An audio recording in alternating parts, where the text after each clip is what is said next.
তোমাকে আমার ভারী ভালো লেগেছে। হ্যাঁ গো, তুমি কি এখানে থাকবে কয়েকদিন এখন? যদি না তোমরা তাড়িয়ে দাও। থাকলে বেশ ভালো হয়। ওই আলমারির কোনো ইংরেজি বই আমি পড়তে পারি না, তুমি থাকলে অন্তত পড়ে শোনাতে পারো। আচ্ছা, এই যে বললে বিহারীবাবুর সঙ্গে তোমার বিয়ের কথা হয়েছিল, হ্যাঁ। সেটা হয়নি বলে তোমার কোনো আফসোস হয়নি? ওমা, আফসোস হবে কেন? ভগবান যা করেন মঙ্গলের জন্য। তাই বুঝি? এই যে বছর না ঘুরতেই বিধবা হলাম, সেটাও মঙ্গলের জন্য? সত্যি।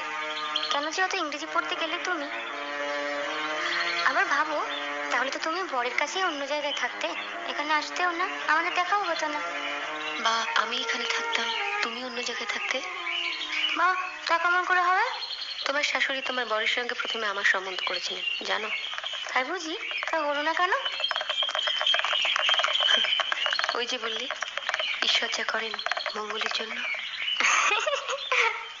ভেবেছিলাম বলবো চলো আমরা সই পাতাই, এখন দেখছি সতীর পাতাতে হবে।